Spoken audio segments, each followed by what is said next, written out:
And there's this fascinating story. Jesus jumps in a boat with his disciples, his kind of crew, goes across the lake to this place, and this psycho guy turns up and literally comes running up to him. Maybe don't imagine it because he's got no clothes on, but he comes running up and he literally falls down in front of Jesus, and he's like, Jesus! And like, I'm trying to do my demon voice. Anyone do Screamo? Yeah. Jesus, Son of the Most High God, what are you doing here? He's like, and he falls down and says, what are you doing here? Have you come to torture us before the appointed time? So if you're one of Jesus' buddies in the boat, you're kind of cruising along and, yeah, it's a lovely day for a sail, isn't it? Demon man, no clothes, screaming, have you come to torture us before the appointed time? You're kind of like, who is this Jesus guy? Why is this guy that nobody can control, why is he falling at the feet of Jesus saying, I beg you, don't kill me? Something to think about.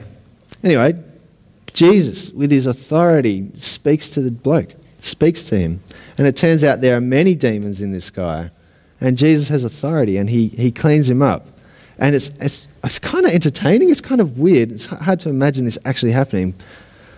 But the demons say, don't get rid of us.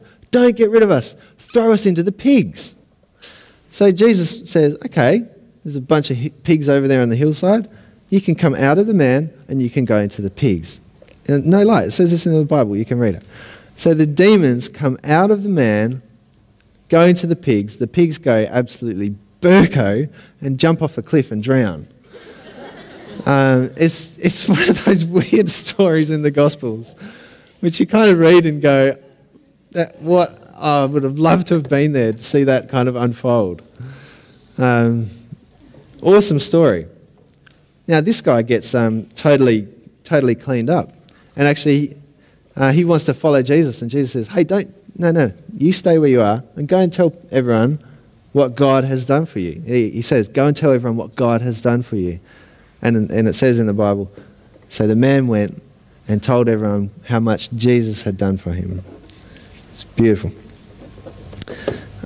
Now, you might wonder why the demons were so full on with Jesus. Now, Jesus also taught about this. He said this, when an unclean spirit has gone out of a person, it passes through waterless places seeking rest. So you got this image of like a full-on desert, like with no water. Yeah, listen. A full-on desert. And a demon would just be going through trying to find a place to rest. I'll keep reading what it says. Seeking rest. And finding none, it says, I'll go back to the house which I came from. It's talking about the person that it used to live in. And when it comes, it finds the house all swept and cleaned up and put in order. And then it goes and brings 7 other spirits more evil than itself, and they enter and dwell there. And the last state of that person is worse than before. Right, so I bet you didn't think you were coming to Ignite to hear some demonology tonight. But this is just part of the reality. If you're going to understand Jesus, you have to think about the reality of evil in our world.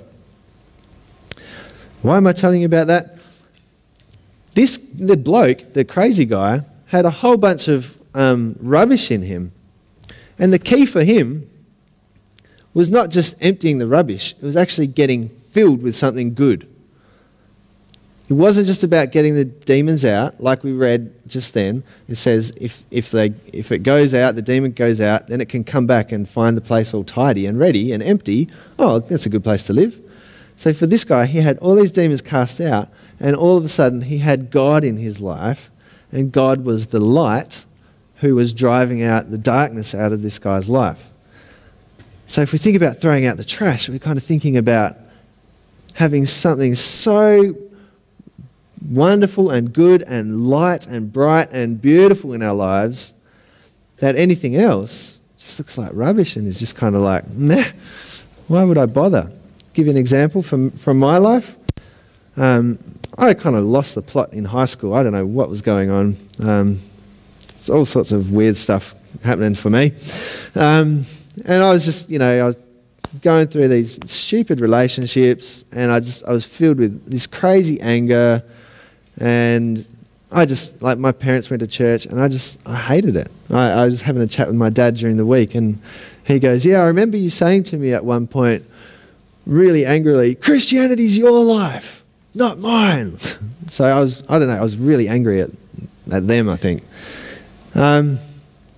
So anyway, I was going through high school. I had a few girlfriends that was just like stupid stuff, and just kind of like, not really, it's kind of like just a waste of everybody's time. And then when I hit year 12, I went on this camp, Scripture Union camp, and it was a windsurfing camp. I don't know why. Anyway, I met this girl called Sarah there, and I was just totally smitten. Totally like, do you guys know what smitten means, or is that old? Oh, fancy? Yeah. I fancied her. I was just like, I don't know how to explain it, but I just, whoa! I was like, what an amazing woman that is. She is. And I thought to myself, man, I got to get to know her. I really got to get to know her. Now, I was living in Mandurah. That's right, Mandurah Bogan.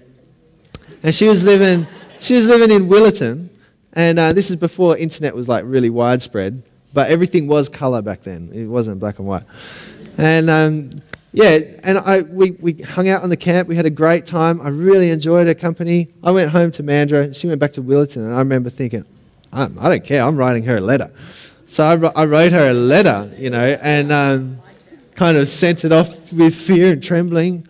And lo and behold, it seems like probably 6 months later, she replied. And she was like really interested. So we had this awesome letter writing relationship. And yes, I smelt the letters, and, I would open them up and go, smells like girl.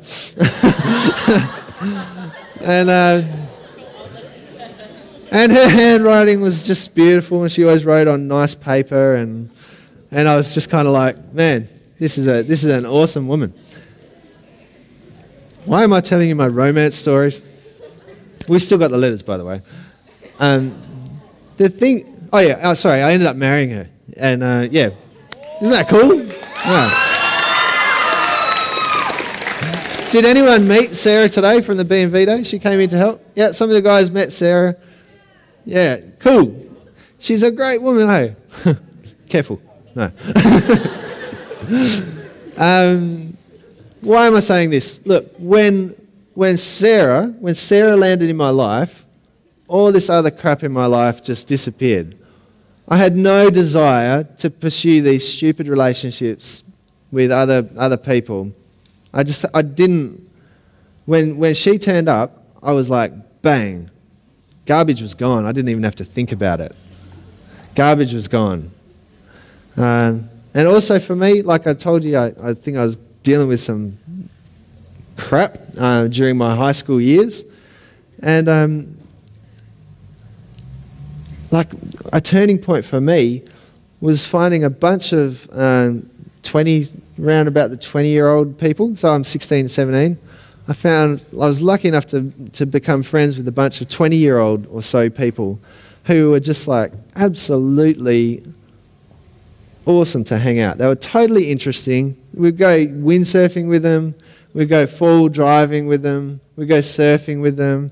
These guys like had fun, and they would go clubbing, but I was still too young, so I would leave them to it. And the thing was, they radically loved Jesus. And for me, that was a massive turning point. For me, it was like to find some people who like were talking about God like they actually knew him, and talking about God like they actually enjoyed God, and to find people who actually enjoyed life. For me, that was huge. I remember being at church once, which I didn't want to. I didn't want to be there. And this old bloke came up to me and said, "Young man," that's my old man voice. I could probably just use my normal voice nowadays, but anyway, this old bloke came up to me and goes, "Young man, take your hat off in the house of God. I remember thinking, what the heck are you talking about? This is ridiculous. It's just a hat. So I was really full of anger. I didn't want a bar of church. I really didn't want a bar. But when I saw these guys and I heard them talking about Jesus, something in me clicked. And something in me just went, that's what this is about. It's not about this just getting together in a building once a week and not wearing a hat. It's like, all of a sudden I discovered there's a God. He really loves me. Like he actually really loves me, likes me. That was good news. And he's got a purpose for my life. That was huge. And I think for you guys, if you're thinking, you know I've got crap in my life. I know I've got my own trash. When the thought that God is real and that he loves you and he's got a purpose for you, when that gets out of your head and actually hits your heart, that's going to do amazing things for you. It's really going to, something in you will just melt when that hits your heart. If it doesn't hit your heart, you'll go, whatever, it's kind of boring. But there's something happens usually when you get a bit older. All the stuff you know somehow goes on this little journey down to your heart, and your life just gets radically changed. And the stuff that you thought was so cool and so important, you heard Mr. Harris talking last week about music, the music that we like, all that sort of stuff that you once thought was so important, it can just fall away because there's something far more important, something far more glorious to get yourself involved in. For me, just on the music thing, I used to listen to a band called Tool. Anyone heard of Tool? Yep. Like, I'm a drummer, so Tool was just like awesome. Now, I stopped listening to Tool. I didn't intentionally do that. And then I found an old tape. That's right. Gee, I'm old. I had tapes. I found an old Tool tape in my car, and I put it in, and I listened to it for maybe a day, and I just found myself filled with all this anger, which had just dropped off me. All this anger and stuff had just slid off me, and totally, I just taken out the trash after I started following Jesus. And then I listened to Tool, and it just brought it all back. And I remember thinking, well, that was really good for me, wasn't it? It was like, taste of rubbish. Not real good. Okay. I feel like I've done enough. I would just encourage you. Can I encourage you guys? There are heaps of people who go, Christianity, don't want a bar of it. Jesus, don't want a bar of him. There's heaps of people like that, but for a lot of those people, they haven't actually checked him out. They haven't actually read about Jesus for themselves. What they do is they base their ideas of Jesus on what they pick up from the TV and from random Christians that they might have bumped into. I would encourage you all. If I could challenge you, I would challenge you. I think I will challenge you. I challenge you to check out Jesus for yourself. Actually for yourself. If you don't know where to start, grab a Bible. I can get you one. Nick can get you one. Anyone can. You can just Google the Bible. It's like there's heaps of apps. There's heaps of everything. And actually check him out for yourself. Check him out. Imagine if Jesus actually is God, like he claimed. And if God, the creator of everything, walks in the room and sees you and would just be like, you know what? You're my precious kid. I thought you up before I made you. I came up with the plan of you, your personality, your body, your temperament. I came up with that plan before I made you. I love you heaps. Imagine if that's what God's like. That's awesome news. My hope is that you guys will check out Jesus and see the God that he reveals. Check him out for yourself. Please don't become one of those people who says, Jesus, nah, but never actually read him for yourself. Check him out, check him out, check him out, check him out, check him out, check him out. You'll love him. You'll love him. All right, I'm done. I'm going to pray. Would you please, how about you stand? Do you guys want to stand with me? I'm going to pray.